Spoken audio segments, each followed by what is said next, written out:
Meantime Review, Netflix's latest comedy falls apart.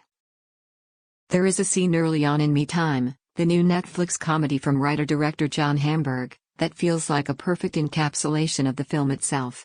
It goes a little like this: after making a series of impulsive decisions, a formerly adventurous stay-at-home dad, played by Kevin Hart, finds himself in the desert with only a bucket for a bathroom. When he goes to use the bucket for the first time, he suddenly finds himself alone in a standoff with a hungry mountain lion. The sequence's premise is effectively simple, and Kevin Hart is more than capable of elevating the absurdity of the situation by leaning into his character's understandable fear.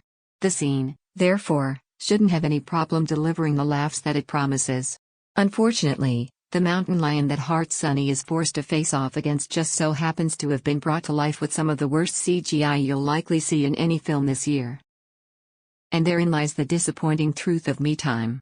The film has all the ingredients that it needs in order to be a successfully absurd farce in the same vein as many of the studio comedies that were released throughout the early and mid-2000s.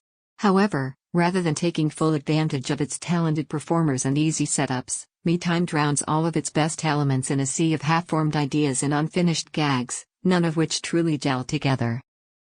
Written by Hamburg, Me Time fits easily within the rediscovering your youth comedy subgenre that Hollywood's major studios used to routinely traffic in. The film picks up with Hart's Sonny, a longtime stay-at-home dad, when he unexpectedly finds himself alone for a week without his kids or wife Maya, Regina Hall. Feeling pressured to make the most of his time alone, Sonny decides to reunite with his former best friend, Huck, Mark Wahlberg, for a wild birthday celebration that is destined to take more left turns than Sonny could ever imagine. The film's opening flashback to one of Sonny and Huck's previous adventures quickly, and quite messily, sets up the kind of zany adventures that the duo used to get into before the former decided to settle down with his family. Sonny and Huck's reunion never provides the kind of high-wire thrills that Me Time's prologue sets up, though.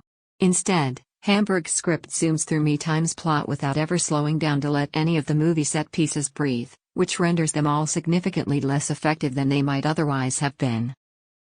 The film rushes through its first act, establishing Sonny's middle-aged life as an elementary school PTA president, as well as his concerns about his wife's slightly flirtatious relationship with one of her clients, Armando, Luis Gerardo Mendez, within the span of a few minutes. If the film's second and final acts were better, then the breathless way Hamburg treats Me Time's first third might be more forgivable. The problem is that Me Time maintains its screwball pace for the entirety of its runtime. While doing so allows the film to keep up a constant sense of forward momentum, it also highlights the half-formed nature of so many of Me Time's set pieces and twists.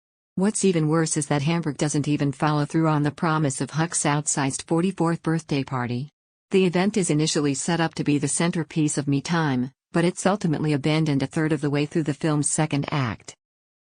Huck's birthday is then followed by a series of accidents, poor decisions, and surprisingly inconsequential comedic gags, all of which feel disappointingly familiar and cliched. Additionally, the film's biggest plot beats are so loosely connected that it's difficult to remember how Me Time even gets from one to the other throughout its story. Consequently, rather than feeling like a coherently madcap story about one man's misguided attempts to reclaim his youth, Me Time ends up coming across more like the first draft of a studio comedy you've already seen 100 times before. The film's senseless plot leaves its actors utterly stranded as well. Mark Wahlberg, in particular, falls flat as Huck, who easily ranks as one of the most underwritten and thinly sketched characters that the fighter and Ted star has ever played. Despite ranking as one of Hollywood's most charismatic and charming actresses, Regina Hall is similarly given little to do as Maya, the successful wife to Hart's childish Sonny. The fact that Hall, Wahlberg, and Hart are all wasted in Me Time is ultimately indicative of just how unsuccessful the Netflix comedy truly is.